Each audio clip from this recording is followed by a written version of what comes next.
This is the SeoulPodcast, the ShamWow of Asia. I'm King Sejong, reminding you that if you see a pesticide truck in your neighborhood, caution your children they only have a few seconds to frolic in the pesticide truck's magical gas cloud. And here are your hosts, Emma Kalka and Joe McPherson. And welcome to the Soul Podcast. This is Joe. And I'm Emma. And Emma's here. And this week we brought on Shawn Morrissey from the Dark Side of Soul podcast. Yeah, like last minute. Just like, Shawn, you wanna join us? Yeah, I got nothing else to do. I got chips and dip. Yeah, it's like I was gonna watch you live anyway. I was like, sure. Yeah, this is how we do things. It's like if you watch us live on YouTube, we can just say like, hey, you just want to just get on the show? Sure, because we're still not. We've been doing this show since what since 2008. What's my math? That's a long time. We still don't have a large enough audience, so which is good. Less pressure. I can just screw around and say what I want, and later on, when I'm famous and old, someone's going to find the archives, and I'm going to be canceled because of something I said. That's my long-term plan. That's your long-term. Get canceled. It is the duty of every white male to be canceled before they're 65. Is that the new thing? Mm-hmm. Okay. I'm on it. Yes. I'm sorry for the live people watching us, for the friends watching us live. We were a bit late because it became pizza night in the Zen Kimchi household, where my girls were making their own pizzas, and it was a wonderful time because I was teaching. Jaein my daughter wanted to learn how to toss pizza dough, and so I was teaching her, even though I suck at it. But I was teaching her how to do it. The girl, for the first time doing it, did pretty freaking well. In fact, I'm going to post it. This is actually the result. This is her pizza dough. She used a fork and made the markings on it. So I was making a few pizzas. This one is a brie pizza with honey and jalapenos and asparagus. This is the cool thing about me living out in Gimpo, is we have these farmers co-ops called Local Food. And every now and then you go in there and it's just food grown by the local farmers, and it has their pictures and their names next to their produce. And this one guy decided to experiment with growing asparagus, and it was pretty decent price. I'm like, shoot, I'm grabbing all this fresh asparagus. I'm like, yeah. My wife and I were talking tonight about how I'm glad you're talking. Expensive. We're talking. How about so expensive everything is still? Yeah, inflation from last summer. Remember the rains? When the egg prices go up, they never go down. Yeah. Did you guys suffer an egg shortage? This is the most boring topic, but I'm going to ask that. Did you guys suffer an egg shortage recently? Yeah, we're getting this like every now and then. We keep getting these egg shortages. I had to order from Coupang this week. Eggs. I always order online, so I've never really noticed. There were a couple times where they didn't have like the big, because I like to get like the big 15 eggs, because I usually we do the 30 eggs. Yeah. And there were a couple times on Market Curly where they didn't have the big ones, but they had like small 6-packs. So 6-packs. But I know it's because it's because of like the avian flu. They had to call a lot of chickens. Oh, again, we're getting that again. Oh man. Well, that's why there was initially a shortage. But I'm assuming even though like it's died down, you can't just automatically regrow chicken. It takes 30 days. It's going to take a while. It's going to take a while to recover, I think. Yeah, it does. It does. But it stabilized a bit because they started importing eggs. I didn't know that. I didn't even think about that. See, the people listening to us outside of Korea and Asia, yeah, we have to deal with bouts of the avian flu and swine flu still every now and then. Up where in Paju, where I am, they're here all the. I always get warnings on my phone. I get COVID and like hoof and mouth disease. You're still getting warnings? They stopped doing that for us. COVID warnings? Yeah, I haven't Really? had one in a long time. I get them for. I got like 5 today. Oh, but you're in Dirty Itaewon, of course.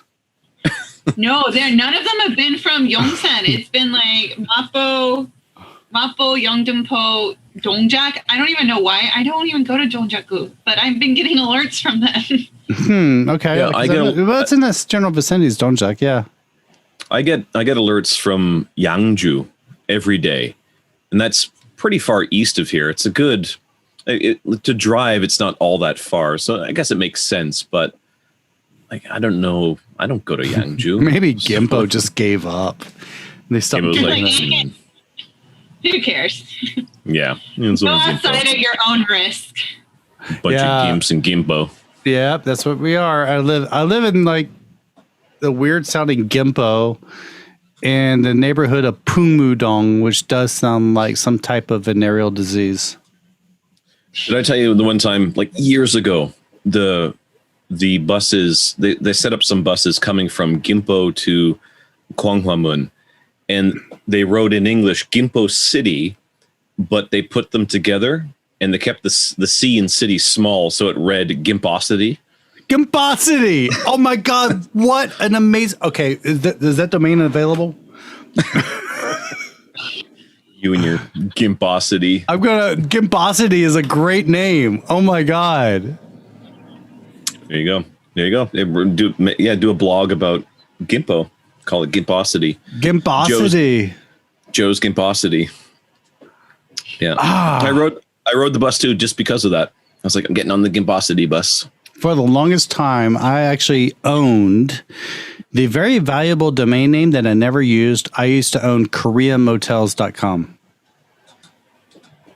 Really? Yeah, but I never made a site for it. So I just kept paying for the domain every year. Never made a site. I was hoping to sell it or do something with it. Never did. And now these days I'm like, I could do something with it because now I know more about how startups work and how funding works, which sucks, but still now I know. And man, I could have come up with, I could come up with that. Do you wait? So do you still have it? I checked and I think I'll let it go. Oh, okay. Finally. So, like I got it back in 2007, 2008. What are you drinking tonight? I got. I'm drinking. What is it? The Guinness ale. Their pale ale. Guinness has a pale ale. Yeah, hop. What's it called? Hop. I keep thinking Hop City. See, now I'm thinking Hopposity, Gimposity, Hopposity. So, how is it? Is it very hoppy? Is it bitter or is it like dry hopped? Sorry, it's not an ale. It's a lager. No. So it's not. It's not dry hop. Super. So it's not bitter. No. It's nice. It's a nice summer beer. Does it have a nose to it? Does like a piney nose? No, not really. There's no hops in it. No. So I corrected myself. I said it's a lager, but just a lager. Okay. Yeah, but it's nice, flavorful, nice aftertaste, very light, washes down your throat real nice. Finish. The snobs use the word finish. Snobs can kiss my hairy butt, Joe. All right. That's what the snobs do too. Okay. My Emma, what are you drinking? Oh, I just got whiskey. I got whiskey and Coke tonight. I just got whiskey. I'm like, I would love to have whiskey. It's not like nice whiskey. It's like cheap stuff that you can get at the convenience store, which is why it's mixed with Coke. Because it's not the whiskey you want to drink alone. I don't know. I mean, do you remember it may still be around, but it was a terrible booze, and it was only available, I think, in shops like corner stores. Mahjong. It was called Captain Q. I've seen that. I never tried it. Was it like a ripoff of Captain Morgan rum or something? Yeah, I think it's supposed to be. It's like rum flavored booze. So it's awful. It's really, so there was a thing in the early 80s, and it was in Korea, but I found out it wasn't just in Korea, was a flavoring you could add to soju to make it taste like whiskey. Oh yeah. Yeah. I saw someone posted that maybe on the Korea Times archive recently. It was a Korean history thing. Yeah, it was the Korean history thing. And Mike I looked it up. I think, and it did exist. And it was not just in Korea, it's like in Taiwan and such. Is this little tablets that you would drop into your alcohol to make it taste like whiskey. You mentioned the commercial for that. Do you love drinking soju but can't stand the flavor? Well, maybe do you like drinking whiskey but you can't afford it? I mean, anytime. That one too. That's the second one that they came up with. Anytime the whiteys complain about living here, we remind them there used to be the only whiskey you get was tablets dropped in really bad soju. Now the soju back then was higher proof though. I remember you couldn't even get cheese. When I first came to Korea, I couldn't. You go to the black market in Dongdaemun. Was it Dongdaemun? And I went out there to see, and they didn't have it they were frozen, and they would leave it out to thaw all day, and you would just hack off a piece of it. Oh my god! And I went there in summer, and I saw it was like half frosted and half melting.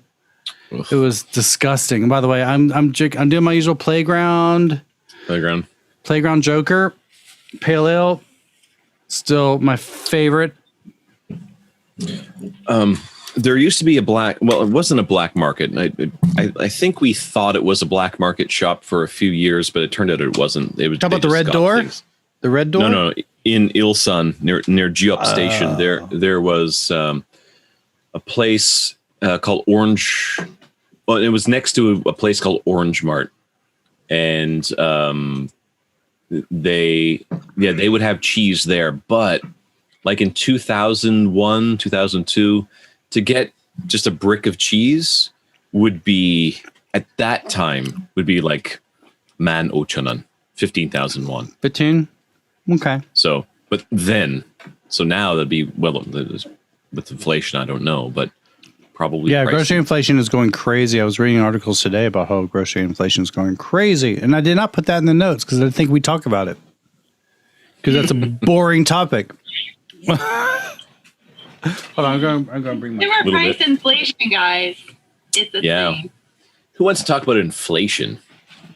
Well, talk about inflation. Hey, let's hang out and talk about inflation and investments. The big article running around today is the usual Business Insider. Hey, Pippin, the usual Business Insider bullcrap articles. I think it's Business Insider or one of those fake financial magazines that's always doing clickbait. They're talking about this expat lives in Korea on just $25,000 a year or something like that. Well, it's in the notes. I wanted to read that, but I didn't. I saw your comment on it though. Yeah, it's funny because I made a little comment and it was like a lot of people liked it and people nitpicked my comment. I'm like, really? Because I think a lot of people when they see this, and even when I was posting on LinkedIn, they kind of missed the point of they were like bragging like, well, I could have lived on less than that. I'm like, that's not the point. It's like this is a 4-year college graduate making $24,000 a year. Yes, of course, their shitty apartment is paid for, which I like people to know that is not much. Because those of us who have our own places, we get stipends that increases our salary if you're teaching. And it's not much more. The best you can hope for is maybe $36,000 a year. Mm-hmm. If you're just... I'm just saying, if you're just teaching at a Hagwon, if you're just doing that, And I'm like, and okay, this is what gets me is like someone who graduated from an Ivy League school comes to Korea, makes less money than someone who graduated from Dongguk, a much lower tiered school, I must say you. Makes half the salary of someone who just graduated Dongguk University, straight out of college. Average salary of someone who comes out of the basic universities. Well, the SKY definitely make more than $50,000 a year, straight out. Dongguk is up there, so Dongguk University. Yeah, you expect to make around $40,000 to $50,000 a year, straight out of school. And then, I'm sorry, I'm being a snob, but I'm just like, inflation. It's like the salaries are exactly the same as they were 15 years ago. Mm-hmm. And for Hagwons, I'm using Hagwons as an example. I'm just trying to think. It was 15 years ago, I wasn't working in Hagwon. I left Hagwons probably right around that time. But yeah, I guess, what was I making? When I first came to Korea, I was making 1.7 a month. 1.9 for me. 1.9 for me. Right. What year was that? 2004. I was making a lot more than that, but I was working at Berlitz in Samsung-dong. Berlitz is a good school, though. Yeah. So I was definitely making a lot more than that, but I was also working my ass off because we had split shifts. Oh, split shifts suck. Yeah, split shifts are the golden salaries, but they're split shifts. Right. And so any classes that I took between 11 a.m. and 4 p.m. were overtime. And because Berlitz is an international company, I got paid at time and a half for whatever hours. And being like a 22, 23-year-old fresh out of college at a branch that had maybe 3 other women working there. And all of most, like 90% of our clients were of the ajashi variety. Of course, I got requested a lot, and it had absolutely nothing to do with my teaching ability. At first, I was naive enough to think like, wow, I must be a really great teacher. And then very quickly, I was like, has absolutely nothing to do with it. You were it was probably because they were like, her name is Emma. Mm-hmm. We can make Emma Boeing jokes, and she's not going to get it. Make it what jokes? Emma what jokes?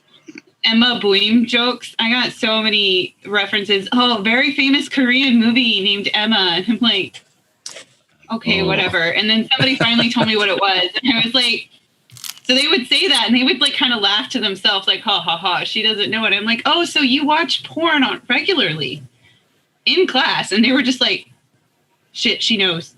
She knows. Abort. She knows. She knows. Abort joke. Abort reference. Yeah, I was if you're going to try and embarrass me, I'll just flip it right back on you. I don't care. So if I was taking if I was taking Mandarin lessons from someone who's named Jade Kush, it'd be the same as that? What are you talking about? That flew over your heads, didn't it? Is that a porn star? Yeah, Jade Kush, yeah. Okay. And she follows me. What? She follows you, or she follows Zen Kimchi? That's the Zen Kimchi. Okay. Oh no! There's another porn actress who follows me. What's her name? Lily Tai. Really? Lily Tai. Follow me. Don't be porn stars following me. Let's see. I don't think so. Well, food. I mean, wait a minute. Porn and food, man, they go well. Let's see. I can see that. Let's see. It's all friendly. I did a silly little DM conversation with Lily Tai once. Here's one. Joe. If I'm in Vegas, we'll she said, just contact me if you're in Vegas. Oh my God. That porn star follows you? Yeah. What? Yeah. He's What? Ron Jeremy's buddy. Ron Jeremy's best friend. Yeah. Yeah. No, my ex-wife will not release those tapes. Those were lost in the divorce.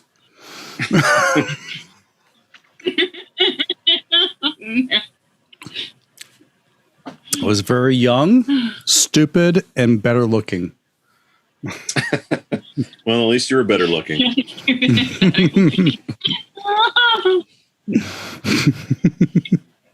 Okay. Oh my gosh. Emma takes a sip of her Captain Q. Yeah, I'm gonna get the Q. I'm gonna go.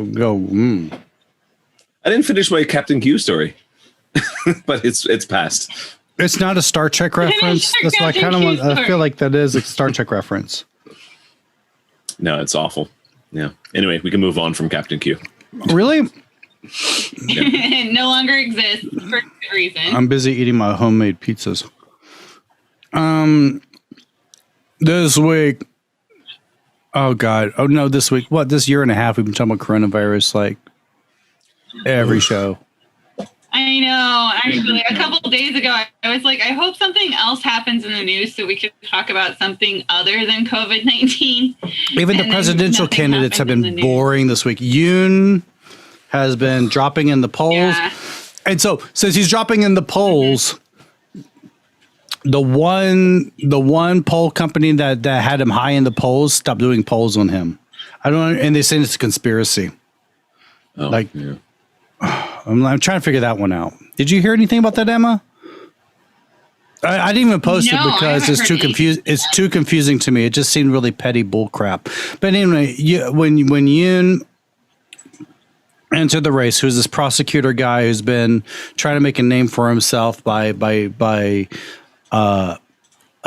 going against the current administration, it turns out that his family is quite corrupt. And they're currently under investigation, or they're going to trial for corruption. She's in jail. His mother-in-law was convicted, and she is in jail for like 3 years or something. So I'm like, he's following the grand Korean tradition of presidents of always having family members in jail. That's why I kept saying Moon Jae-in. If Moon Jae-in could just get through this without a serious scandal that ends up in a trial in jail, he'll end up on the on the 100,000 won bill when they come out with one. I mean, just to have one president without prison, without a corruption scandal. He's so focused on trying to make North Korea his legacy, and I'm like, dude, it's done. Don't go to jail, and that's a pretty good legacy considering the history. It's a small bar. It's a relatively small bar. He was put in jail because of the dictators, but considering did Kim Dae-jung, his family have a corruption? I think there was something with him too. Yeah, his wife, right? Not him. I think with his wife. Yeah, very few. No. Only the conservatives were directly involved in something, but the liberals tend to have family members. The Buddy Carters or whatever, the family members that got into trouble. Right, because even like Nobu Hun, he wasn't directly involved, but it was his family that was. Right? His family was involved, and then he committed suicide to save his family.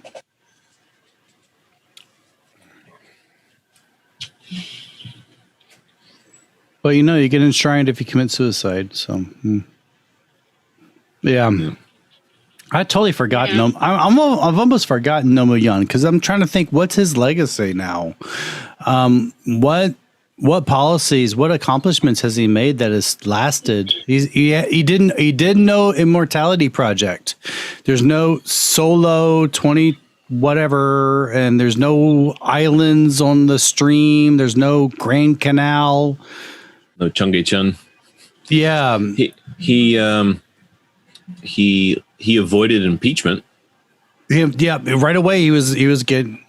They're trying to impeach him. That's when I first came to Korea. They were trying to impeach him. Yeah. I don't really know much about him because I got here in late 2007. So I'd been here for like a little over a month when Lee Myung-bak was elected. And then a few months later, next thing I know, in like May, like my best friend stayed over at my house. And then the next morning, her phone is going off like crazy. We're hungover as hell, but it's her mom. I was like, turn on the TV. I'm like, what's going on? That was a big deal. Like, stumble out into the living room, and it's all nobody has all over the news. And she like sits down and like it's very like, oh my gosh. And I'm like, who in the world? How many like, ex-presidents commit suicide? Yeah, seriously, we've had a mayor and a president commit suicide in the past 10 years. And a sitting mayor as well. Mm-hmm. Park Won-soon kind of brought it up on himself. Nonetheless, it's not suicidable. Anyway, what am I saying? I'm having half thoughts right now. The other half still on your pizza. I didn't even realize it. His 1-year anniversary passed and none of us even noticed. It was July 9th. Do we have a mayor right? Oh yeah, we do have Oh Se-hoon, right? Oh Se-hoon again. He got reelected. Yeah, an unpopular mayor got reelected. Yeah, a guy who went on his knees and said, like, I suck as a mayor, then came back as mayor. Korea. I mean, I left Alabama because Alabama politics were just so crazy. Well, many reasons I left Alabama, but okay, Alabama politics was always crazy. And this is just like Alabama politics. South Korea politics, Seoul politics is exactly like Alabama politics. When I was active in the late 90s, and I actually made Alabama's first political website. That's that is one guaranteed legacy I do have. In fact, I was contacted by some professor before I left for Korea, asking if he could archive my website because it was significant. It was the first political website in Alabama. I was documenting all the weird stuff our stupid politicians did. And one was there was a stalemate in the legislature where the Democrats were not letting the Republicans get through they were filibustering. And the lieutenant governor, who's kind of like the vice president, he presides over the legislature. And if he left the room, then the Democrats could take over and push through whatever they wanted. So there's CCTV video of our lieutenant governor trying to discreetly pee into a jar on the floor in Alabama. Was it a long drive there? They couldn't pull over? You couldn't. No. They're in there and they've been debating for like hours, and he knew that if he left the chambers to go pee, the Democrats would take over. So he stayed in the chambers and he peed in a mason jar. I mean, that's Alabama. He was dedicated to his job. I mean, that is dedication. It's hilarious. I mean, don't lawmakers wear like adult diapers when they have to do filibusters? Yeah, well, he wasn't prepared for that. He was not prepared for that. He was not prepared. He should have just gone with the adult diapers. Yeah. They should have some like in a closet or something. And he was like, excuse me, I gotta. Yeah, we got mason jars. I can still hear you. I just have to pee. Yeah. Yeah. I'm just over here. Mason jars. Okay, everyone. All right, I'm behind the closet door. The thing is, though, I'm sure it's something that always happened, but in the 90s there was CCTV and he was caught. I kind of feel bad for the guy in a way because it's an impossible decision. I know, but I actually met him. He was a douchebag. Okay, well then in that case it's okay. If He was with. Remember, he was in the same camp as Roy Moore, Judge Roy Moore, the Ten Commandments guy. Yeah, if you ever heard of that guy, he's a nut. Wasn't that the guy who was? Doesn't he have some sort of pedophile? Not like a. Oh yeah, he went after some young girl. He tried to pick up some girl at a mall, some underage girl at a mall, and even that did not deter voters away from him. That's fucking good. That's do you swear in SeoulPodcast? Yeah. Okay, good. Yeah. That's fucking crazy. But Crazy. see, that's what I left in Alabama, and I came back into it in Korea. There's so many similarities between Alabama and Korea. The religion, the crazy religion dominates people's lives. And I wouldn't say crazy, but just extreme religion, extreme proselytizing, fundamentalist, top-down authoritarian fire and brimstone religion. The dark side of the force dominates here. And which is so weird because when you look at like statistically, most Koreans are not religious. It's well under 50%. Yeah, but like just like Alabama, it's like the people who are that crazy control the microphones. Right. They're the loudest. They're the Bill O'Reillys of religious groups. Mm-hmm. Minority opinion, but loud. I think Emma would agree with me on this. Whenever news organizations, especially Yankee news organizations, came down to the South, they would pick the biggest podunk redneck to speak in front of the camera. Because I was like, none of my neighbors speak like those people that are on the camera. Yeah. Anyway, my joke. I mean, yeah, like dog. Sorry.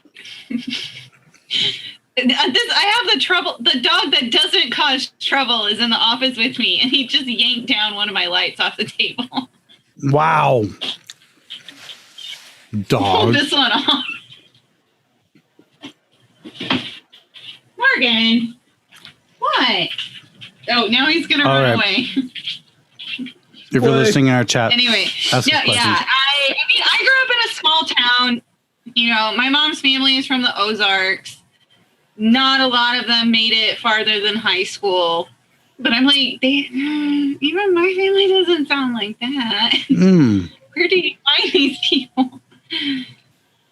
But even then, it was enough. Like, I mean, okay, so I was born in Northwest Arkansas in the Ozark region, but my mom, her family, like I said, is from southern Missouri side of the Ozarks. Oh my God. My mother spent most of her life in Northwest Arkansas and used to have a pretty thick Arkansas Ozark accent. When we moved to Missouri, up to Kansas City, she actually tried really hard to get rid of it because, again, like having that Southern accent, no matter how strong it is, just having it, a lot of people are like, oh, you must not be that smart. I mean, they don't say that, but they lower your IQ. First thing that my mom did was try to get rid of it. This is one of those microaggressions Southerners deal with is those of us who cover up our accents and we finally admit where we're from. They're like, you don't sound like you're from Alabama. I'm like, I'm sorry, did I not fit your stereotype? That's kind of funny. Do I need to speak a little bit slower so you know exactly where I'm from? Or anytime. Actually, oh my God. I mean, everyone still thinks it is politically correct when someone says they're from Alabama that you can make a joke about someone marrying their sister. My sister takes offense to that. It's your cousin. Yeah. Cousin from Arkansas. Yeah. It's all the incest jokes. That's so appropriate because we all marry our cousins. That's what we do. So you Newfoundlanders get that in Canada. Newfies get it too. Newfies get it too. And I still have my accent, but I didn't actively try to get rid of it. But when I moved first from Newfoundland to Ontario, where my sister was living at the time in a place called Sudbury, the armpit of Canada, I went to get a haircut, and the woman didn't understand me. But Newfoundland, I understand you pretty clearly, and I'm like, what? but I mean, from that point, it's like, Jesus, if I can't get a haircut, I better not. I didn't want to get rid of it, but I learned how to tame it.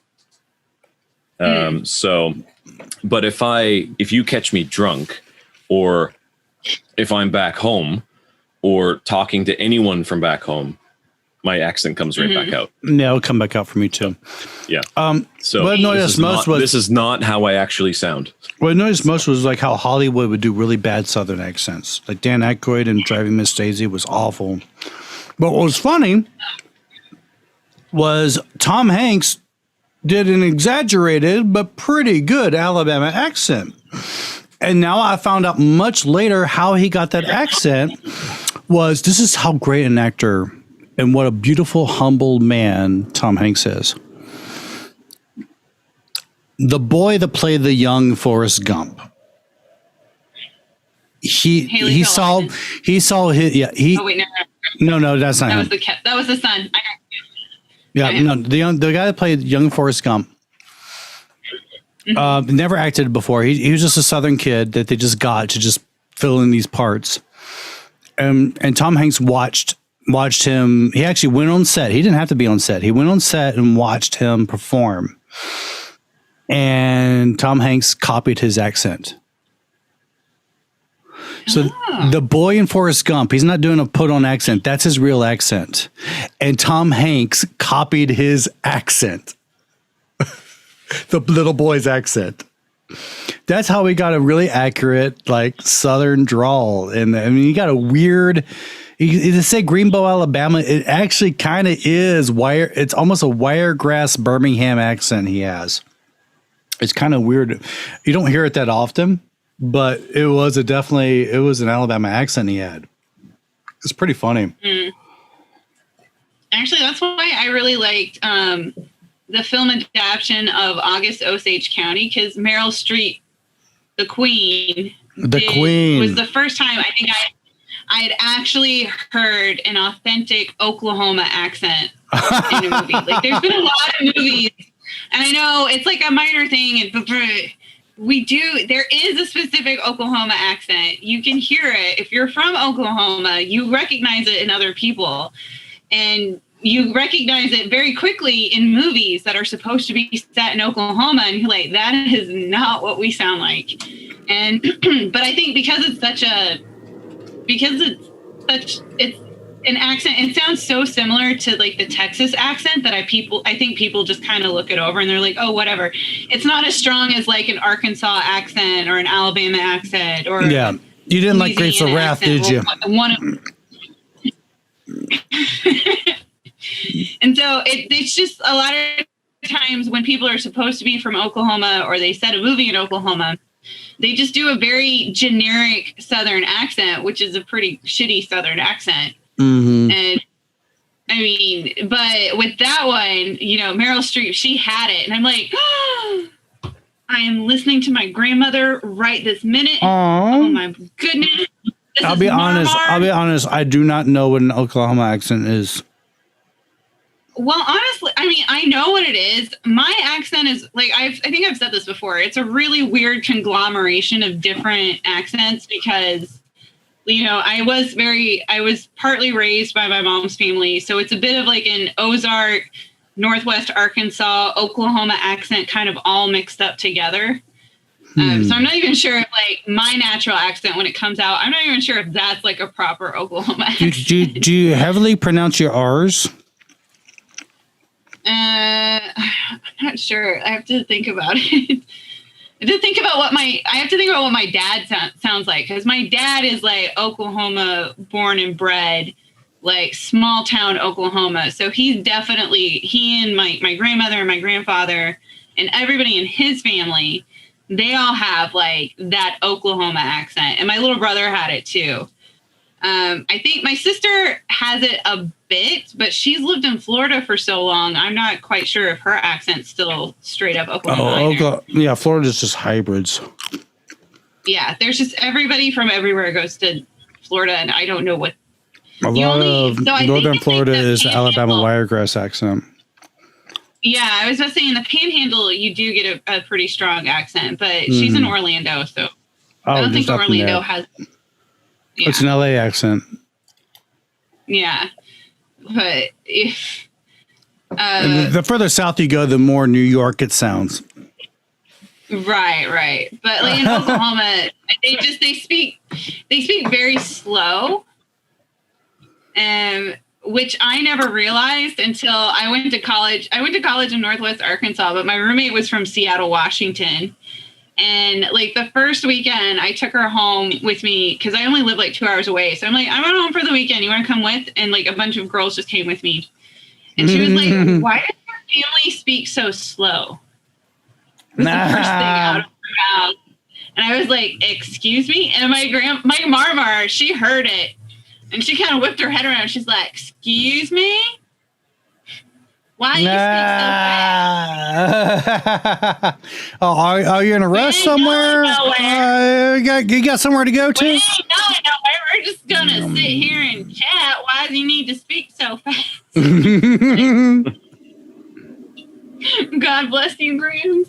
That's awesome. That's a great story. Oh, wait, no, that was Marmar. Sorry, that wasn't Grams. That was Marmar. I'm like, Marmar's the Oklahoma one. Grams is the Ozark one. Like, yeah, we got.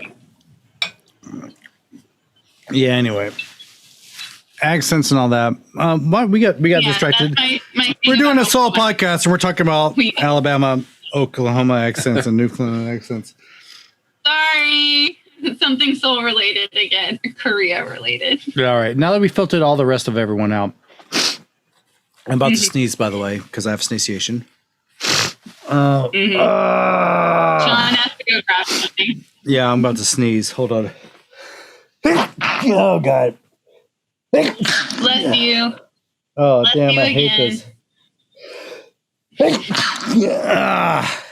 you again. When I eat good food, this is what happens to me. It's a symptom. It's a condition called Are you satiation. allergic to good food? Yeah. So I was listening to this trivia podcast, and it was actually one of the questions, and that's how I found out there's a condition for what I have. Yeah, I sneeze like crazy when I eat really good food. In fact, in my first year here, when I was just starting the food blog, people were like, "You should rate restaurants on how many sneezes you have." Oh God. That would be great. I've never seen that before. So like the more sneezes, the better the food is. There you go. Something like that. It's based on how stimulated it makes my body. And this is really good. And so what it does. Okay, if you gross you out, wow. Excuse me. What did I miss? I did a beer run. How it happens is when I'm eating, all my glands are extremely stimulated, and that includes my mucus glands in my nose. And so that triggers the sneeze hairs. And yeah.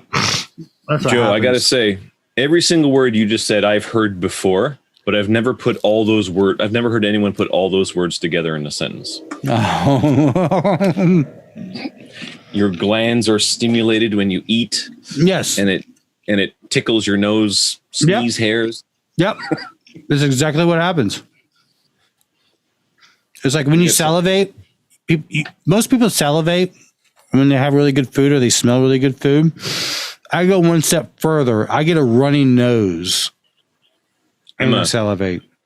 Emma, you have to put that in a book somewhere. One of your characters has to say that. Yes, that's good. And every time he gets around good food, he just like starts sneezing like crazy. That's a great one. Yeah. And then that would be great for like a first date scene. Yeah, right. Yes, there you go. Right. The main character goes on a first date, and then like the guy just like starts sneezing like crazy, and she's like, "Oh my God, do I need to help you? Do you need an EpiPen? Like, what's going on?" Like, no, the food is just really good. That's too true to life for me when you say that. That's real. There you go. So there you go. Going in a have a book. reference. Joe is going into a future book. Yeah. So you have a reference. Yeah, I'm kind of writing like a romance story-ish right now, but they haven't had their first date yet. So I might actually use that for the first date scene. There you go. He just starts sneezing like crazy. Yes, that was good timing. Yeah.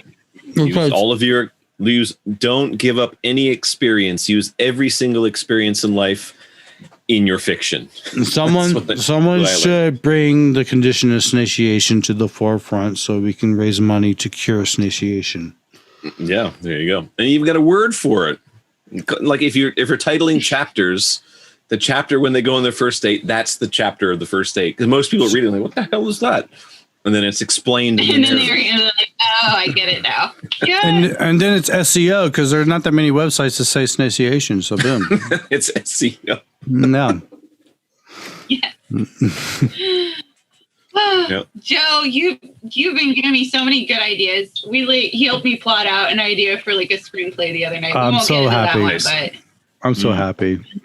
But yeah, that's going to be good. That one's completely different from anything I've ever written. So I'm excited to get started on that one. I want to feel useful. Thank you. I'm trying to think of a transition to talk about what's actually happening in the news. Think of a transition. Just jump in. All right. You know who's not useful? The government. The Korean government. That's not a good transition. I know, but I feel that every time I start doing like complaining about the Korean government, I sound like, oh, I hate the government. I'm going to get in my bunker with my baked beans. And I'm always scared of that. I'm always scared, like, whenever time I complain about the government, it's like sound like some conspiracy theorist. But no, it's just a pattern that most Korean organizations, in this case the government, tend to do is, as Michael Breen has said, author of The Koreans and the New Koreans, Koreans tend to be really good at tactics, but not so good at strategy. As not as good at planning ahead, but good at fixing things once shit hits the fan. Buddy. I'm still waiting for the things. Well, they haven't fixed vaccines yet. Yeah, that's a massive. Again, part of it is not completely the government's fault because there is a shortage worldwide that we're dealing with. There is a worldwide shortage. And I did throw a link in the show notes saying that all of Asia is scrambling for vaccines right now.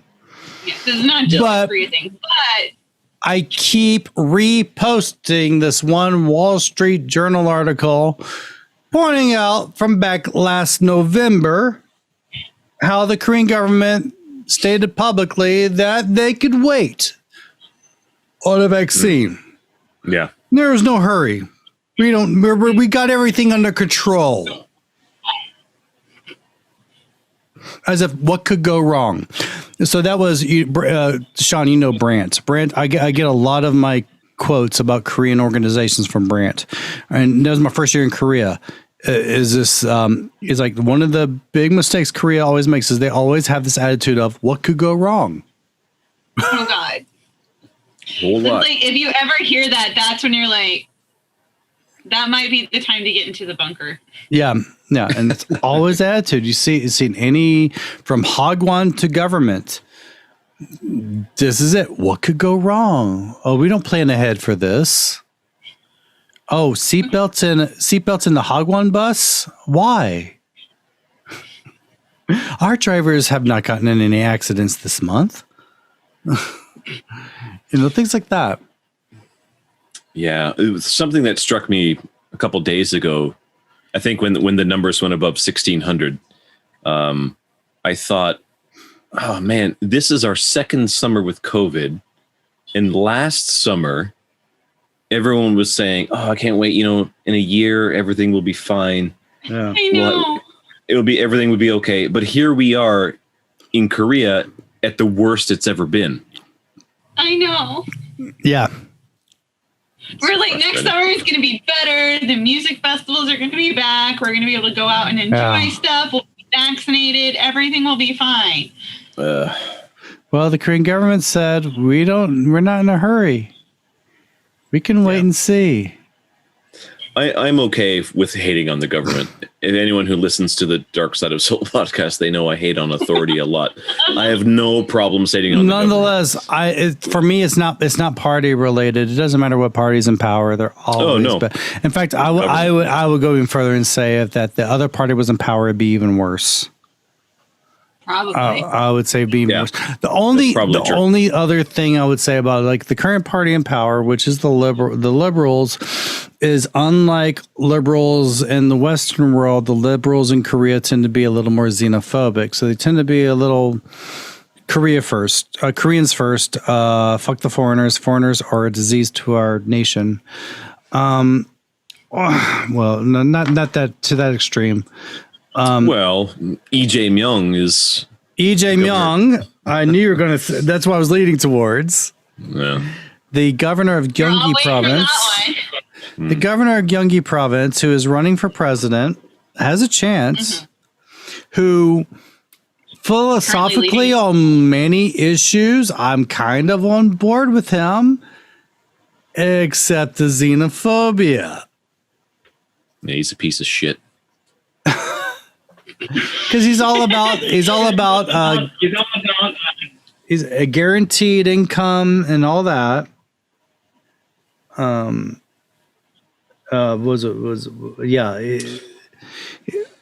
get these. This week we got a message from Gyeonggi Province saying like, hey, don't worry if you lose your job or if you're having struggle, we got you covered. We're going to give you money. So, but he's the pseudo. I call them the unleft. It's kind of like that's a good word. They're kind of like the undead, dead but not really. So he's just really. like dead but so left but not really, and which drives. I'm very progressive, and it drives me nuts that there are centrists who are posing as progressives, like him, like Justin Trudeau. Right. One of the first things Trudeau said when he became prime minister was like, going to, open up the reconciliation and work things out with the First Nations. Yeah. And here we are discovering all these mass graves of children, right? Yeah. Across Canada. So, yeah, you get all these leftists who are just running. They're going to say all these things, guaranteed income and stuff like that. But he's not going to do that. In many ways. But I've also said that. Are people still falling for that? I still say I've been saying that in Korea, right is left and left is right in some ways. Because under the conservative administrations, it pains me to say this, but they came out with more helpful programs for foreigners under conservative administrations than they have under liberal. It threw me out the window. It drove me nuts that actually Oh Se-hoon and Lee Myung-bak supported the Seoul Global Center. And Park Geun-hye had systems set up to support families, so like ours. So families married, non-Koreans married into Koreans, and then. It was under the Park Geun-hye administration that requirements for residency visas were actually eased up so that more people could get the F-27s and the F-299s. And there you go. E7 visas were actually made a lot easier under her administration as well. That was the visa that I was on for years and years. But this is what gets me. This is why I'm so confused here. It's like every fiber of my being says I don't want to support these people, but they've been better for foreigners than the other guys have. It kills me. It's like my mind is blowing up all the time. Like, oh my God. Like in Scanners, it's going nuts. Well, what I've done is just, I don't support any of them. I don't trust any of them. And they'll always come up with something that indicates that they're not trustworthy at all. So, I hold my left progressive values, but I don't trust any leftist politician. Because they're politicians. See, I come from Alabama, Lemmy, so I got a weird thing. Remember what Lemmy? Never forget what Lemmy said. From Motorhead. From Motorhead, every politician in the world is a son of a bitch. That's what Lemmy said. And he wrote this. And he wrote well, he turned out to be it's all over. I'm just saying, Bender as well. The people that I knew personally, they called me on the phone at my house personally. Right. Yes, rub that in our face. No, not rubbing it. I just thought it was kind of funny. It's like this guy called me. It was kind of funny. That was a great story, though. Hey, I was Joe. just sitting here like, yeah. But I mean, regardless of who's in power, like right now, things are a little bit twisted when it comes with vaccines, especially in terms of foreigners. I mean, I get that there's a vaccine shortage. I understand that. But drawing the line at having schools bring in their teachers, all of their teachers, Korean and foreign, to get vaccinated and being like, oh, wait, no, sorry, foreign teachers, you got to go. I mean, it really, there's no logic in that. Yeah, so this is the thing, is so they moved ahead teachers to get vaccinated in July so that they would be fully vaccinated by the time school goes back in session in late August. And what's come out this week is it's time. This is the time for the teachers to get vaccinated, and foreigners in certain districts. It's not been countrywide. It's not been citywide. It's just at the GU level, at the district level. Foreigners have been finding they're not on the rolls. They're not on the list to get vaccinated. Foreign teachers. And so that's where the logic goes out the window, because the logic for getting the teachers vaccinated is because they're around children. And what, they don't think foreigners will be near children? It's this thing of the Korea first, the Minjuk first mentality. And I always Minjuk is the word I would use. Minjuk means like the folk, in the same way that the Nazis use the word folk. The Minjuk mentality of this faux populism. So I'm trying to tickle Sean's ears right now.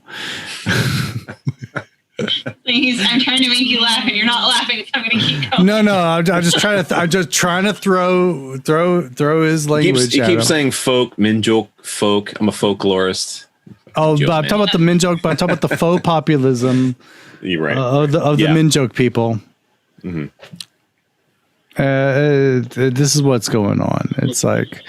Well, and it goes completely against like what the government the central government has said from the very beginning, which is like they kind of over-insured that, foreign residents will be able to get vaccinations too. Foreigners living in Korea will be able to get vaccinations too. I mean, I think they even went as far to say like undocumented migrant workers will also be able to get vaccinations too. Sure, I remember that. Yeah. Yeah, the ultimate goal is to have herd immunity to, stop the spread. And then now it's coming to a point where we're seeing like the first major group, I think, of foreigners that are getting vaccinated. I mean, I'm not sure how many elderly foreigners. I don't think is the foreign elderly. I got a few friends who got vaccinated recently in their 50s, which is another issue we could talk about, is how they screwed up the 50-year-olds. Mm-hmm. Yeah. I mean, I think, and I've heard of like friends who are foreigners who were able to get in with like the no-shows or the leftover vaccines through the app. Yeah. But then now we're seeing, I think this is like the first time we're actually seeing foreigners literally being told, oh no, you can't get vaccinated because you're a foreigner. Yeah, they are going in like they're either their appointments are either not being confirmed or they're being outright denied. So they go in, and I think what it is like schools are just making like a blanket, okay, this is the day we're bringing in all of our teachers on this day to get vaccinated. And the GU office is like, okay, cool. And then they're literally telling just the foreign teachers that they can't get vaccinated. And it's just like, okay, like at first I was like, well, maybe this was just a few places. But then Joe started, I actually had a friend, somebody came to me directly, a friend of mine came to me directly to tell me what was going on with her school. And then there's a thread on Facebook where people are like, hey, this is happening where I am. Is it happening with you? And some people are like, no, we went in and got vaccinated. And then some people are like, yep, definitely happening with us too. That's when they were like, oh, it must be happening at the district level. And apparently like Sochogu also kind of like accidentally deleted or something, forgot to include foreign teachers on their list as well. I don't know. And Socho is in the Gangnam area. Yeah. Was it? Yeah, Gangnam Socho. I'm just like, this does not bode very well for next month when they open it up to the general population, which a majority of foreigners who are not teachers are going to be getting vaccinated. So it's just like, great. So when I make am I going to be able to make an appointment, or am I just going to have to sit and wait until November to get vaccinated? Yeah. I want to get vaccinated, guys. I want to do my part. I'm already doing my part by not going out of my house except to go to work. Can I please get vaccinated? Yeah. Yeah. I mean, my friend that I was talking to about this, she has asthma and another respiratory medical situation. So she probably should have been in the very first group of people that got vaccinated when they were doing like severe respiratory issues. She should have been vaccinated a lot earlier than this, but because she's a foreigner, she didn't know like, oh, maybe she didn't know that she could have signed up at that time. I was like, I told her, I'm like, well, depending on how severe your respiratory issues are, you probably could have gotten in way earlier than this to get vaccinated. Like at the very least, you could have at least tried. And then the worst they would say is like, oh no, we're only looking for these specific respiratory issues. But yeah, no, I also want to clarify a bit about the Koreans first thing. Is like, of course, a country should put their own citizens as the priority.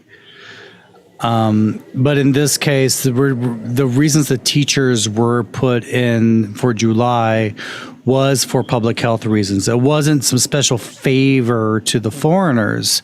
It was to make sure that the children were safe. Mm-hmm.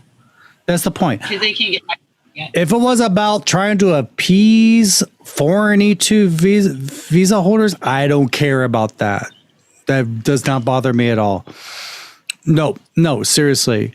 I'm totally for like, yeah, Koreans should be priority in a lot of things.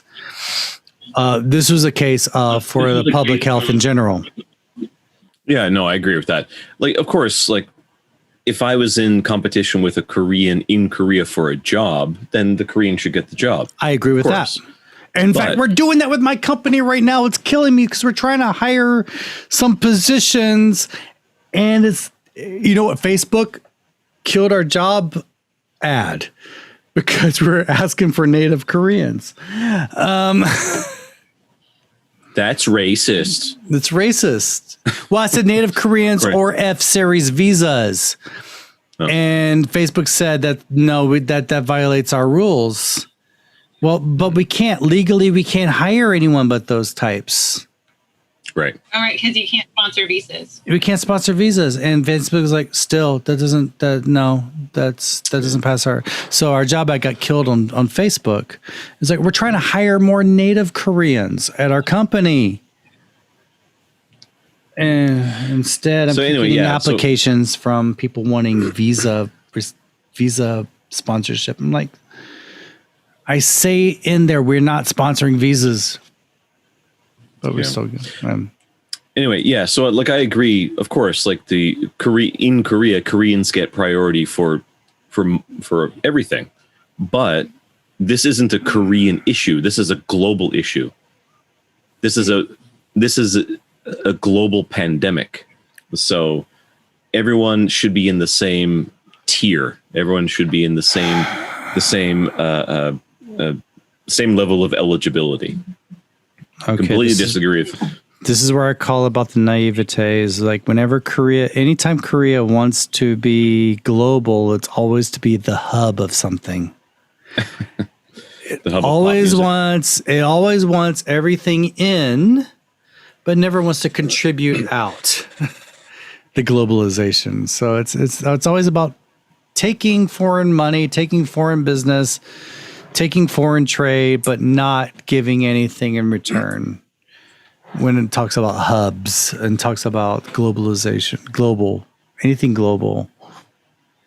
They're trying to be a vaccine hub. Well, yeah, we're trying to be a vaccine hub right now. How's that working? Try harder. How's that working out? Try a lot harder. Yeah. I don't know. They've got something like, I think there's 5 COVID-19 vaccines actually that are in, I think they're in clinical trials. But before that, I think they're focusing more on trying to get more deals with producing vaccines from other countries. Yeah, they're doing the franchise vaccines. Yeah, so they're doing franchise vaccines first, but at the same time, they're trying to develop local vaccines, which I think somebody much smarter than me actually posted about this on Facebook recently, where they're like, in the beginning, they were trying to they put too much focus on local vaccines instead of the vaccines that were being developed overseas that were actually being developed much faster. And I could kind of see that, I could see the argument there. I mean, I understand why Korea was like, well, if we can make our own vaccine, we'll be good.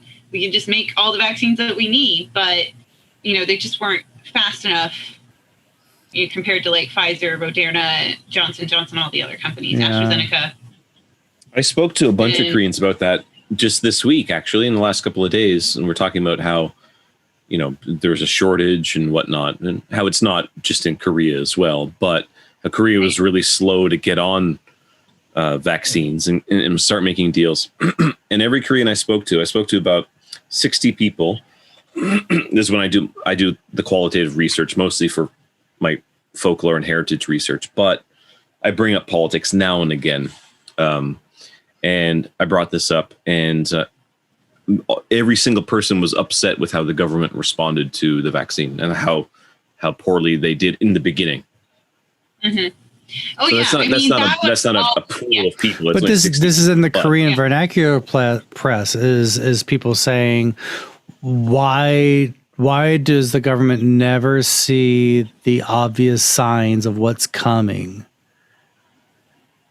It feels like a Godzilla movie where you see the obvious signs that Godzilla is about to get out of the ocean and attack the city, and doesn't do anything until Godzilla is stomping right there in Namsan. It's a horrible analogy. I'm sorry, it's a horrible analogy. Not very close to the sea at all. Are we really standing there staring at Godzilla for that long? Horrible analogy. What's going on? Like what? Oh, what is that? Why is it getting bigger? No, but there's actually a Korean vernacular quote. There's a pattern to be noticed here. Our leaders keep denying and refuse to acknowledge the signals until it is too late. I'm like, yes, someone's new to the country. I've noticed this for the past 17 years I've lived here. Is no matter any institution, it's always, you never notice the obvious things until it's too late.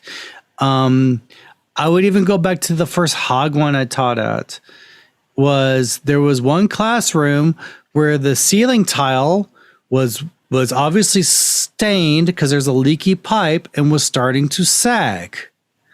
And we kept warning management that this is not good. We should do something about this. And then one day in the middle of class, the ceiling collapsed. And the manager was like, we didn't know that was going to happen. There's no sign at all. Yeah. None.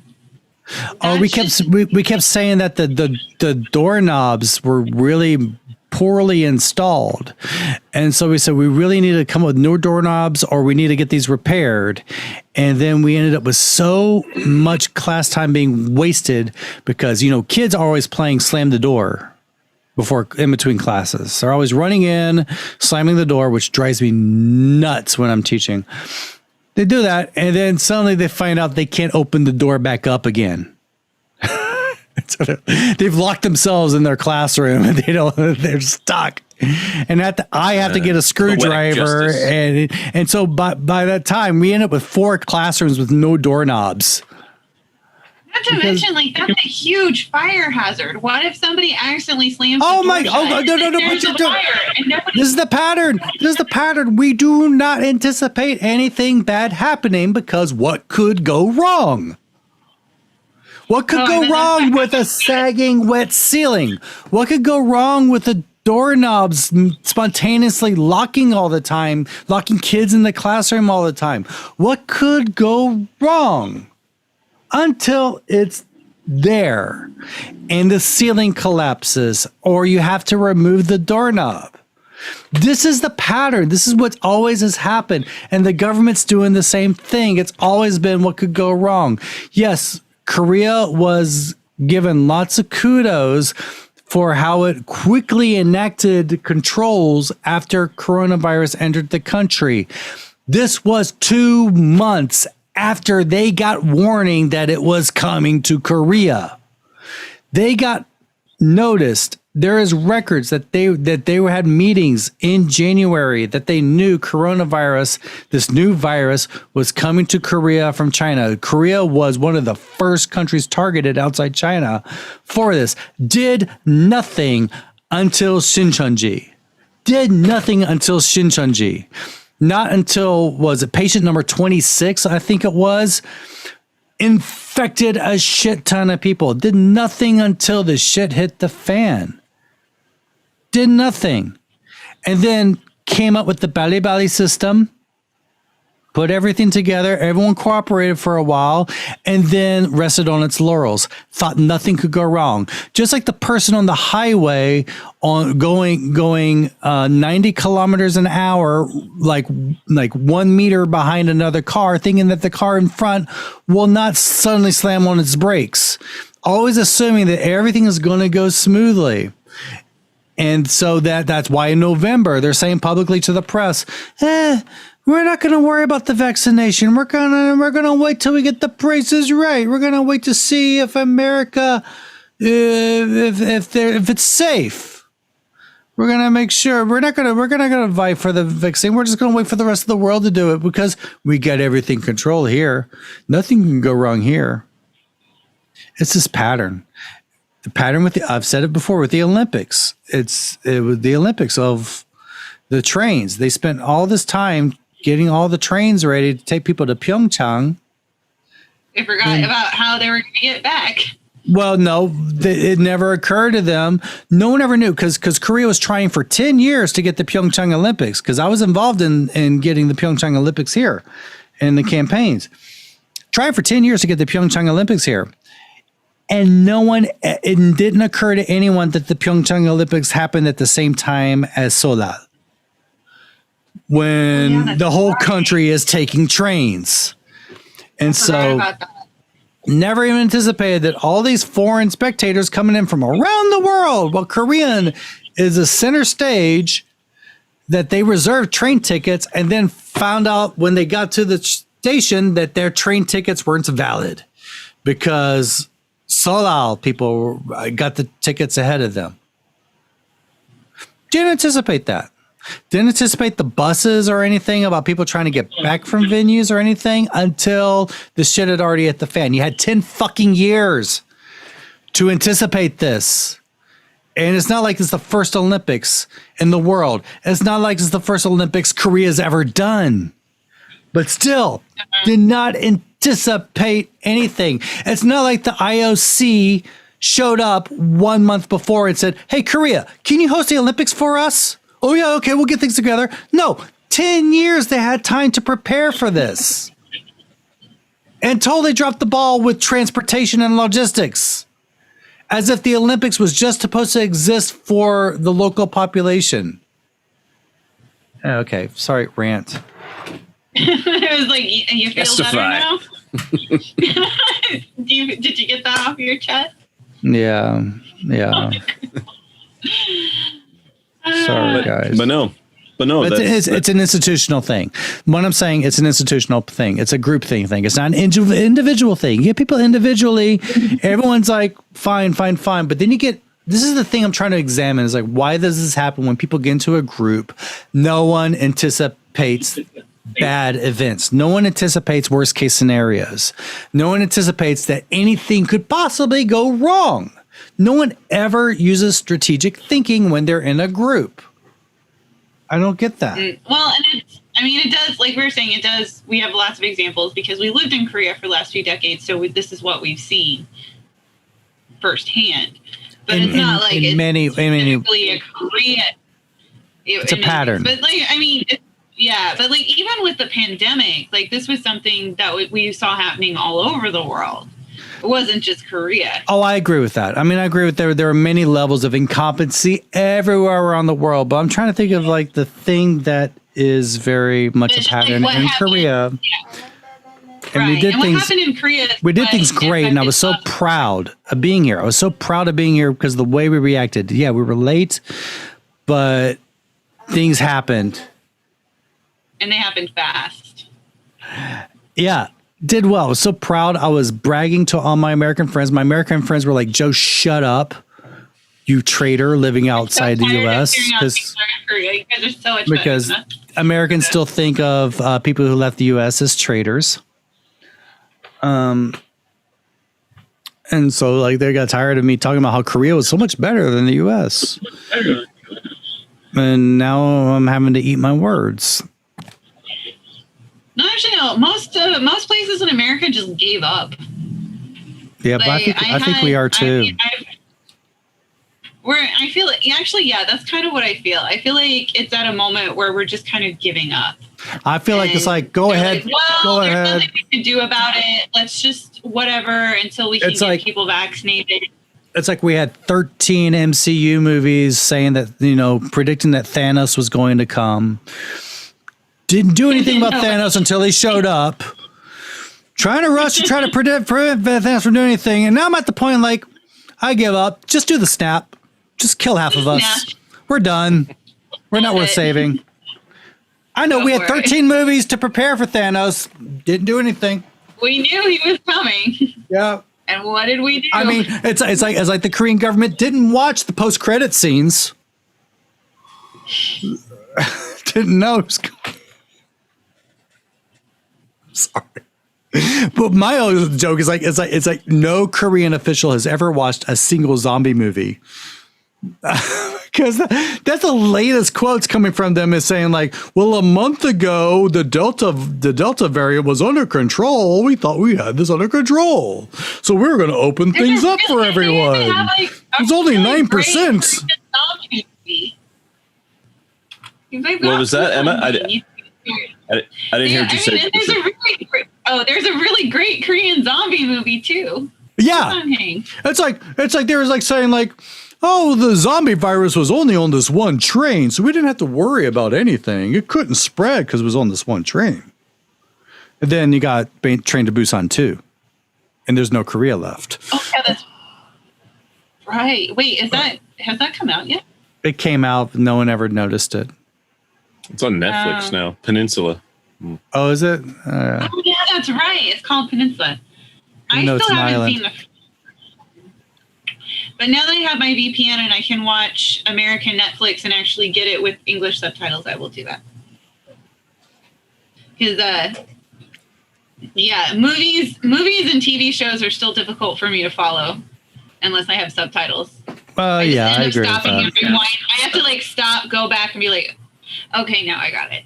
What's funny? It's not a really fun What's funny though is like my Korean. Wait a second, Joe. Sorry, Joe. And Emma, I'll recommend far better films than Train to Busan. That is Sean's thing. He will do that. Oh yeah, I want to hear your recommendations. I know you probably got some good ones. He's got great ones. That movie sucks. Go ahead, Joe. Okay. No, but I have noticed that my Korean, as much as I criticize my own Korean, it's gotten to the level now that. Oh, what is it? Oh, okay. Yeah, okay. So I was watching Stranger Things. My wife had not watched season 3 of Stranger Things, and we got caught up on it last week. She loved it. And it's a fun, mindless pastime. It was great. It was a bonding experience for both of us. So we're watching Netflix with Korean subtitles.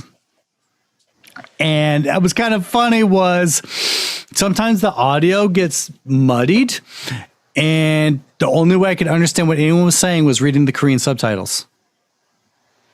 I felt like, damn, I'm kicking ass right now. Oh, just wait. Something will happen. You'll be like, shit, I don't know anything. No, but I felt better because I've been really down on my Korean lately. Yes, I'm doing so well. And then they're usually followed by, no. But that's what it is. If it's passive Korean, I usually can understand it. If I'm like listening to someone else's conversations, I'm able to follow along. And then as soon as they turn to me and speak Korean to me, the mind goes blank. Yeah, it's like direct to you and you're like, oh, I have to respond. Oh. Yeah, it's like, oh, now the pressure's on. When you're just kind of passively listening to somebody else, you're like, oh, nobody's expecting you to respond. 괜찮아요? Nay. Nah. There's that one from Grumpy Aliens I've been showing lately is the haircut one. Me at the hair salon. That's exactly me at the hair salon. It's like this poor girl with a shaved head with only bangs. And it says, hair salon. I'd be at the hair salon and me just going, 네, 감사합니다. 네. Because they're always asking tons of questions, and no Korean class, no Korean textbook teaches you hair salon Korean.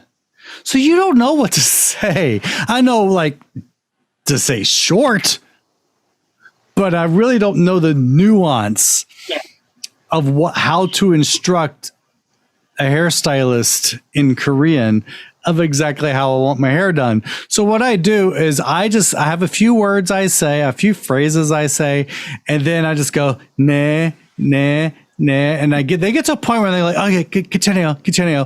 So I can go back home and fix whatever they did. A stopping point.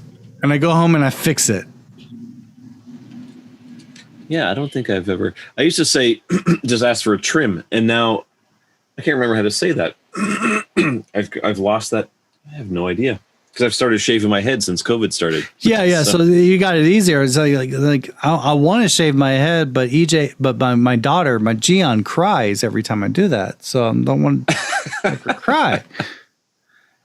Shave her head too.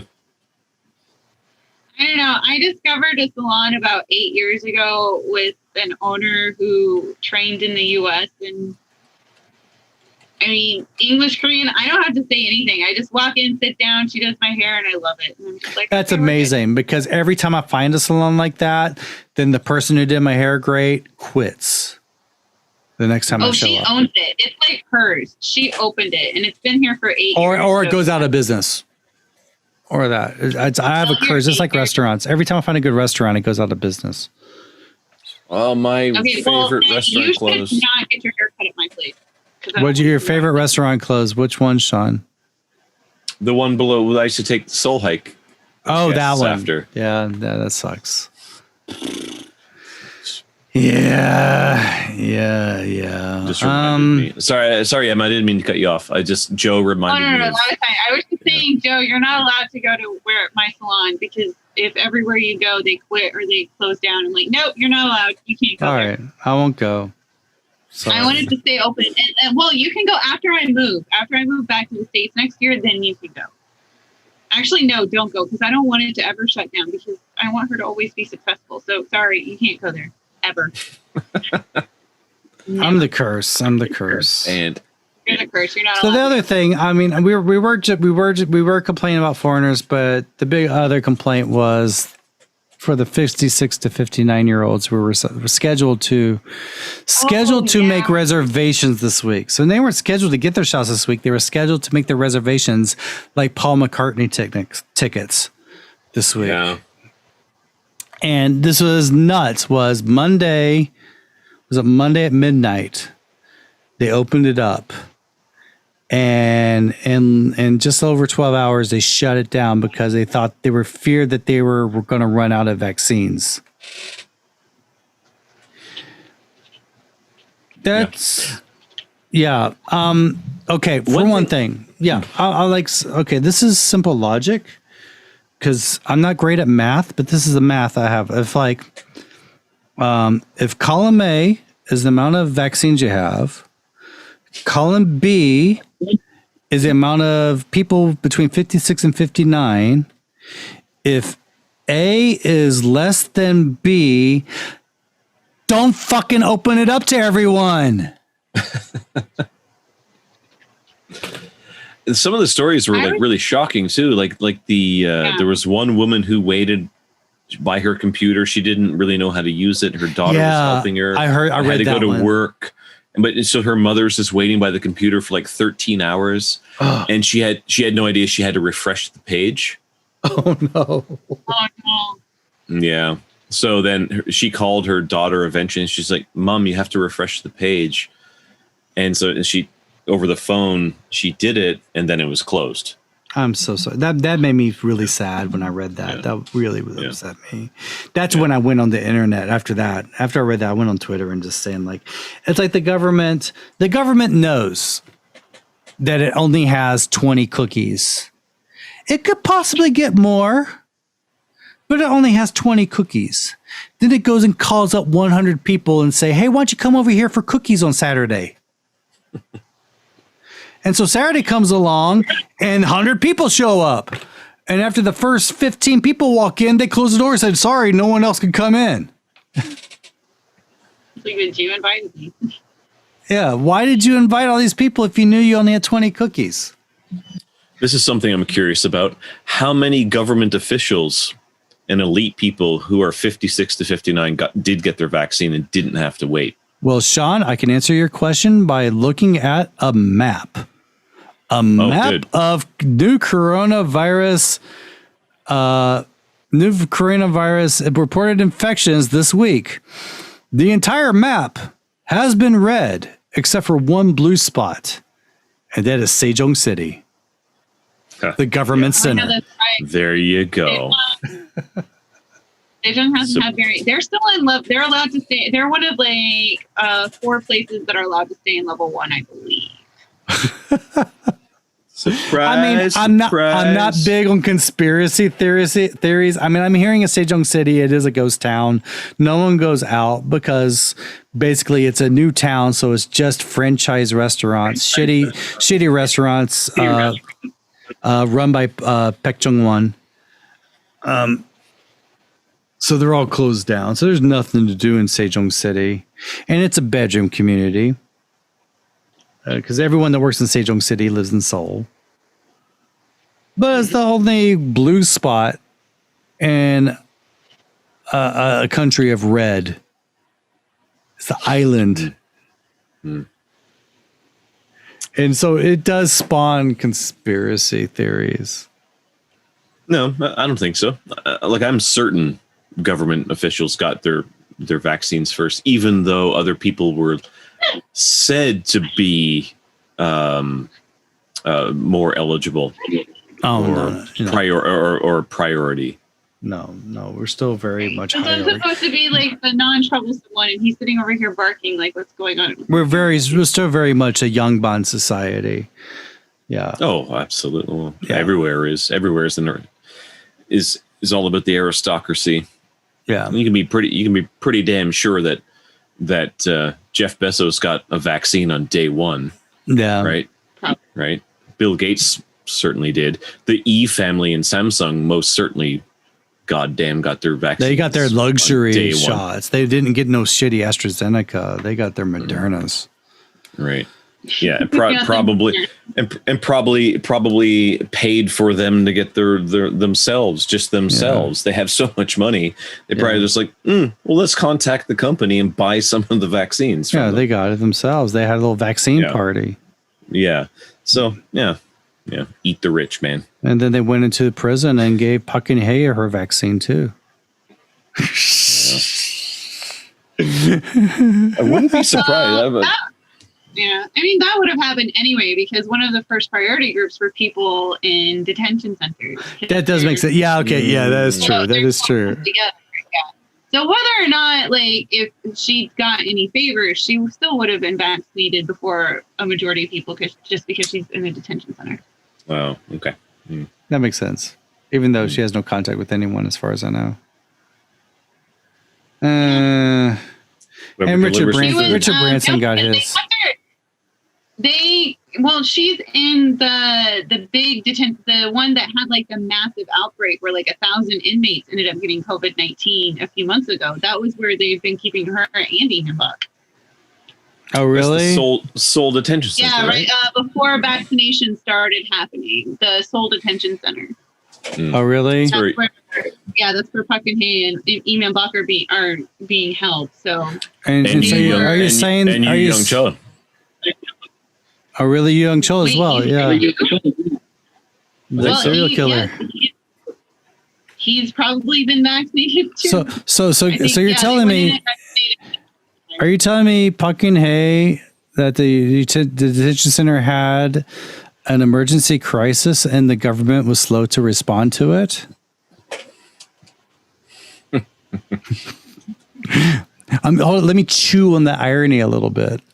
Let me chew on that.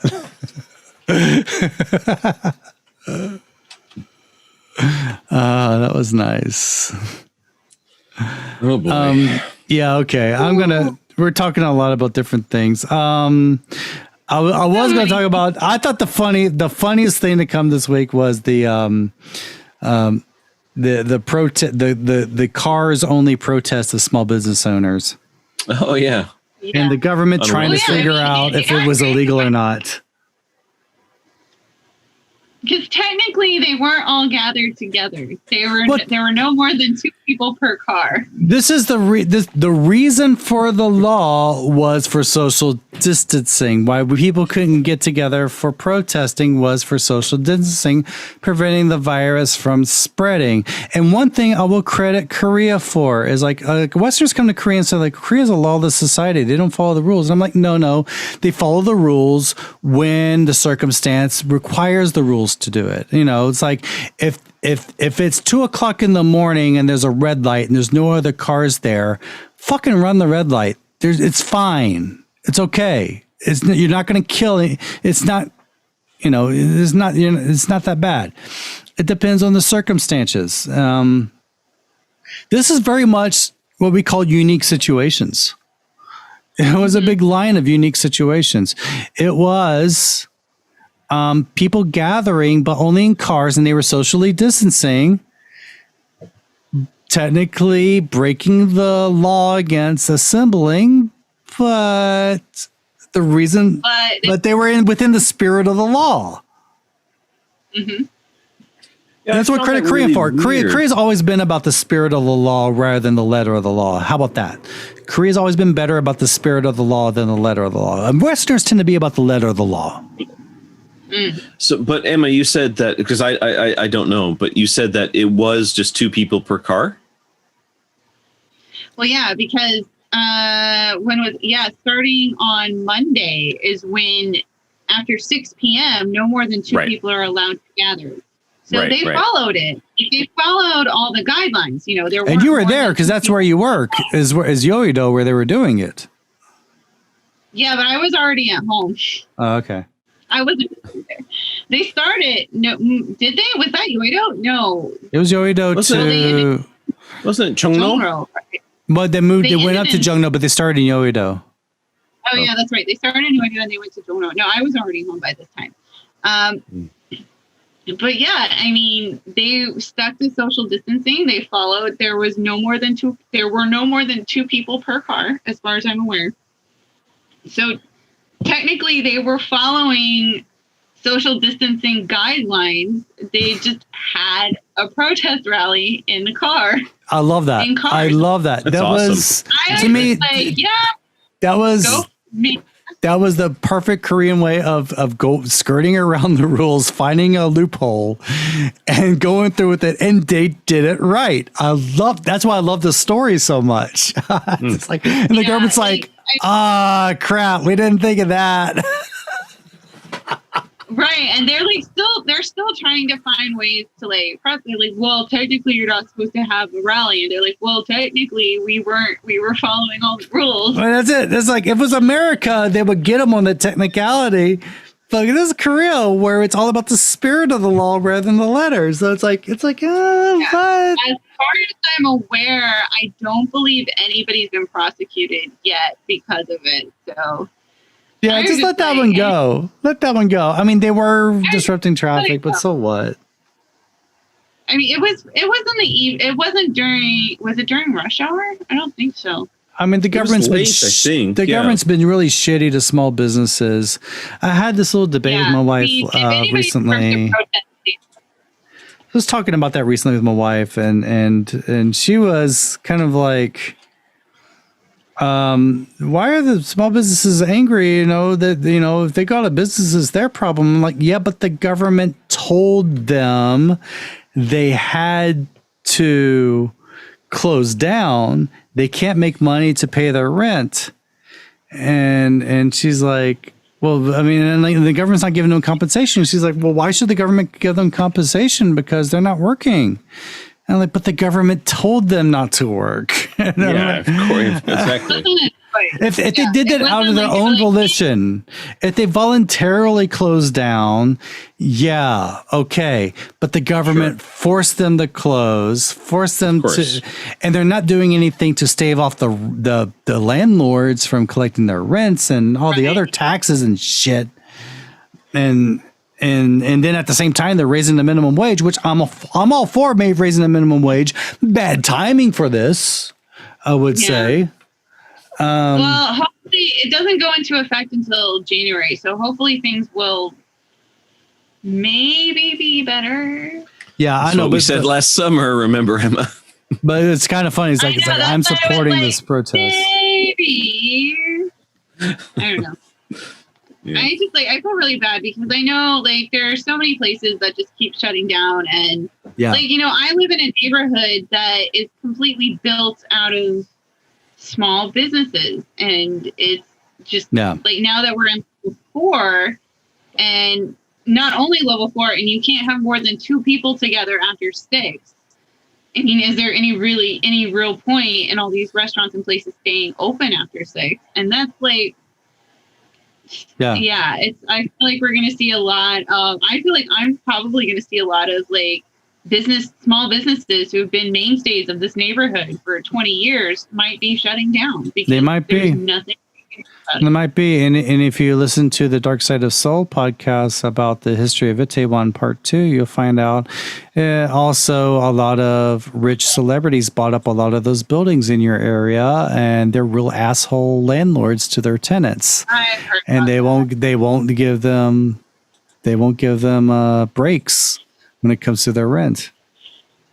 Rich people being assholes. What? Yeah, with celebrities. In fact, what? This is a new concept, right? This is a thing. This is a thing. Is I didn't realize this before. So one of my friends, she's my age, she's Korean, and she has a son who's grown up, and she's a single mother. She's her son's in college, about to graduate college, and someone actually said something to her as a sense of, if you really loved your son, you would buy a building for him.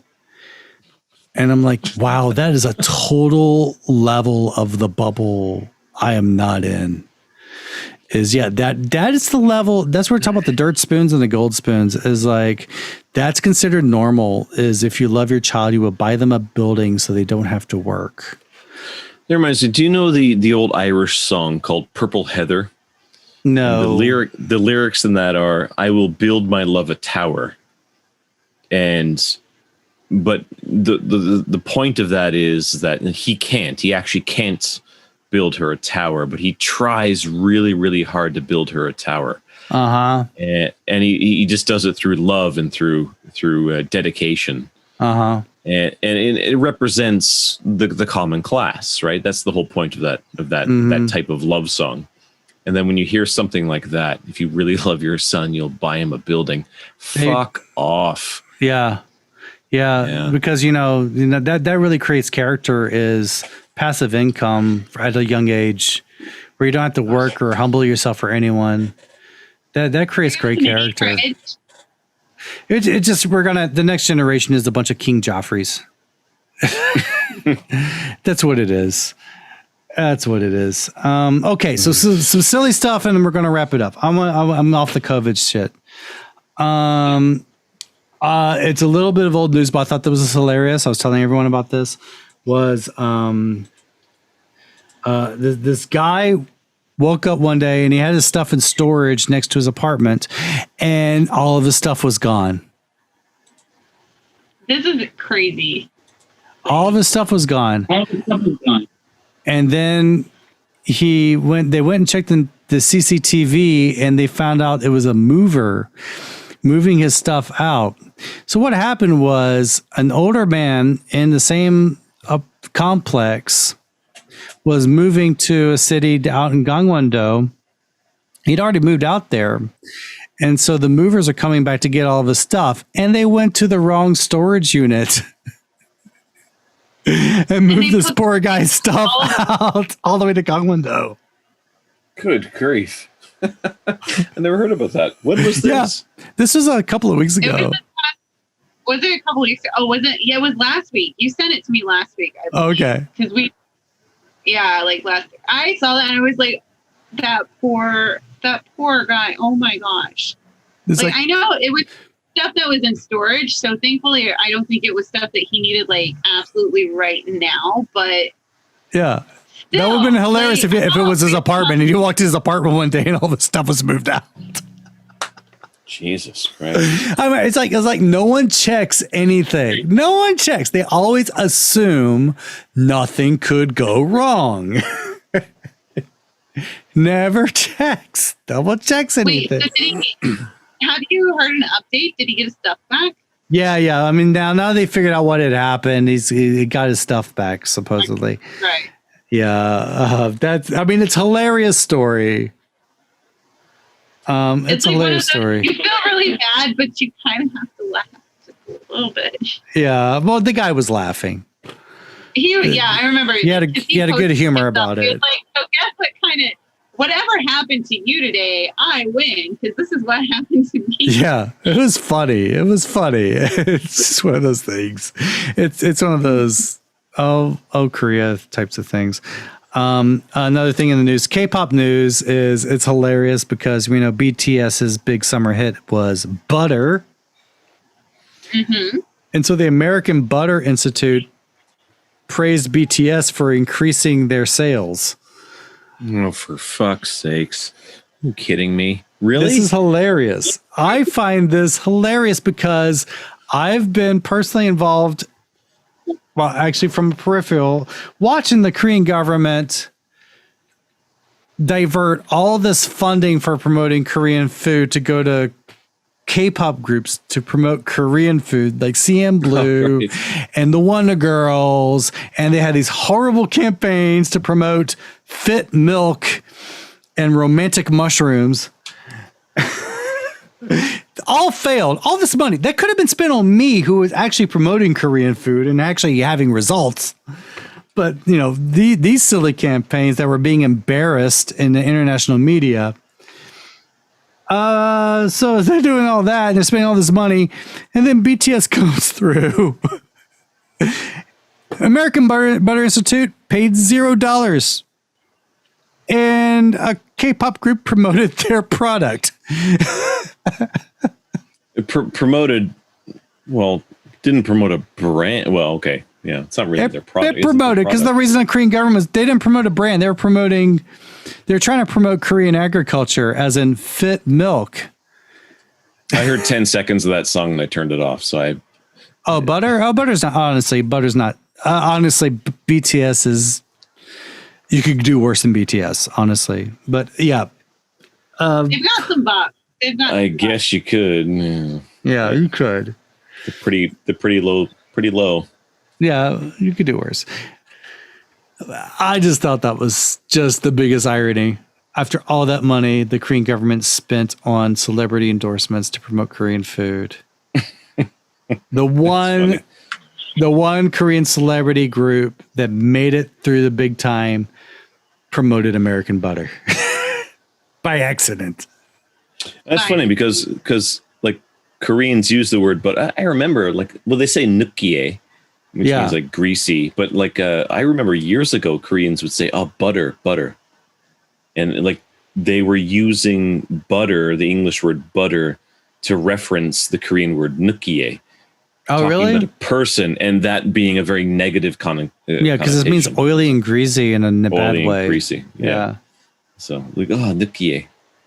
So I like there. that's the big comment Koreans give for French cuisine. Yeah, I always fry in butter. Mostly. I cooked asparagus in butter tonight. Yeah. Yeah, I'm just going to wrap up. SM Entertainment's just warning their fans against inappropriate actions. K-pop fans are crazy. SM Entertainment kind of created this. They made their bed. They got to sleep in it. But nonetheless, I kind of agree. These artists should not be stalked as heavily as they are. No, of course not. No, their humanity should be respected. Well, they shouldn't join the K-pop industry also if they want to be considered human. If they want to be treated like humans, because that's a shit industry. That's a garbage industry. Yeah. Even my 10-year-old daughter, who has a great singing voice, pretty above average singing voice, was like, "Do you want to be a K-pop? Do you want to go into K-pop?" No. I don't want my life ruined. Yeah, no, of course not. It's funny. It's like now. It used to be like 10 years ago. Yes, kids in elementary school. What do you want to be when you grow up? I want to be a K-pop star. I want to be a K-pop star. These days, no. I want to be an influencer. That's what they want to be. I want to be a pro gamer. I want to be an influencer. They can be their own managers. Yeah, but they don't want to go through the K-pop system. They do not. They know it. They don't want to go through it. Anyway, I'm gonna wrap up. We've had a good talk. It's been really fun. It's a good chat. My throat is sore from my stupid rants that I'm going to get canceled for later in life. It's fine. It's as canceled as the violinist Zuckerman, whatever his name is. Just take it like Ricky Gervais does. It's all good. It's all good. Yeah, canceled like Pinchas Zuckerman, who said that it is not Korean. It's impossible. It's not in Koreans' DNA to be good singers, which shows a ignorance of Korean singing, because Koreans are great singers, and B, you actually making who are great singers, but DNA actually has a whole country's DNA. That's has an effect on this. Yeah, it was a very Archie Bunker.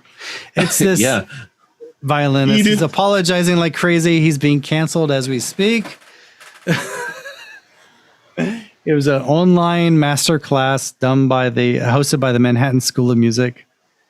And this guy he did it in a masterclass. He did in a masterclass teaching violin, and said, if you want to be great at violin, you have to be a great singer, because you got to sing the violin. And he says, but Asians can't do that because Asians aren't good singers.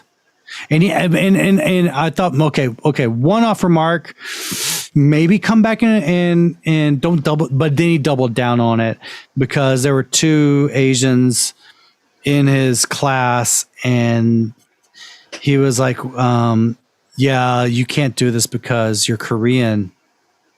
And they go, well, we're Japanese.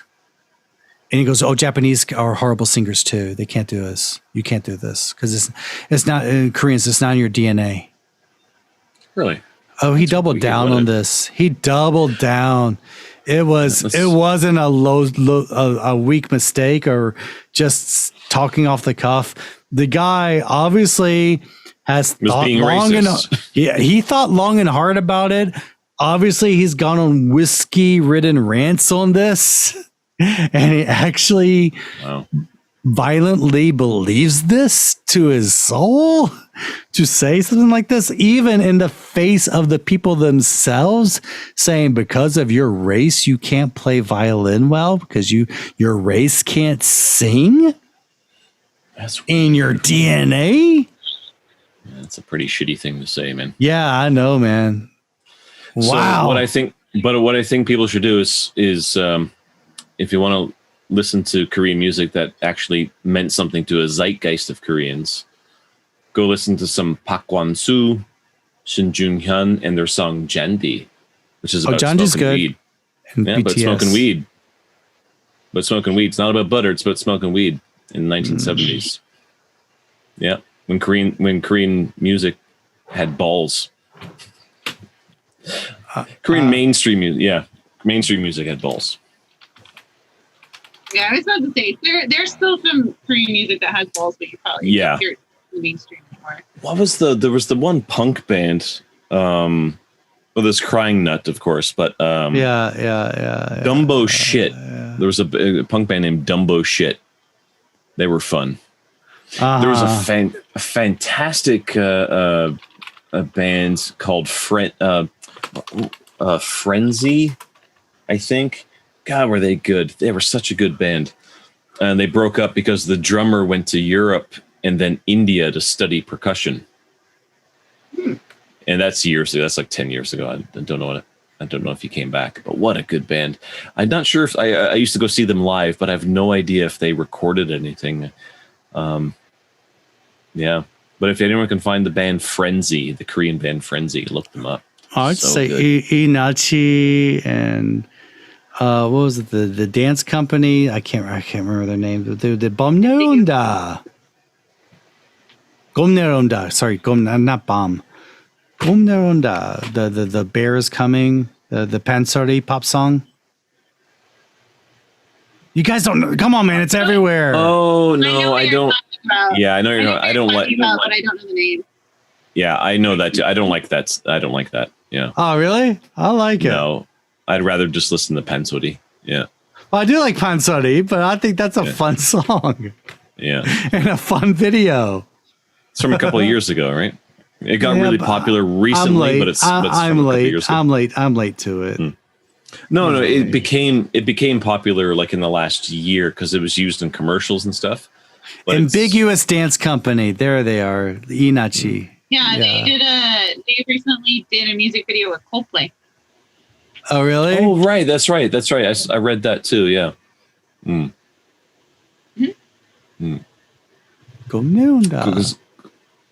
Coldplay came here to film, right? To film a music video. I think so. Yeah. It's pretty cool. All right. Man, it's been the longest episode we've done in a long time. Joe's got a lot of editing to do. Yeah, maybe.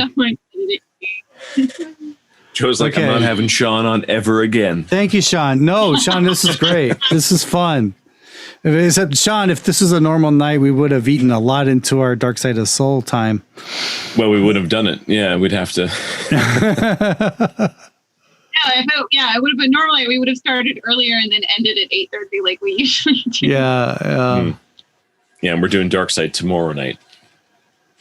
With a great guest, but it's a surprise. It's a surprise. Not me. Not Emma. And it's not me. But you would be a great. You would be a great guest. I want to come on and talk about theory shit. Okay. You promised me. I'm still waiting. Talk about the time you came on the tour. The first time we met. You came on the tour. Not right now. I have to pee, but we'll do that on Dark Side of the Soul. Okay. Awesome. Thank you, Shawn, for joining. Thank you, Emma. Until next time, be safe out there. Good night.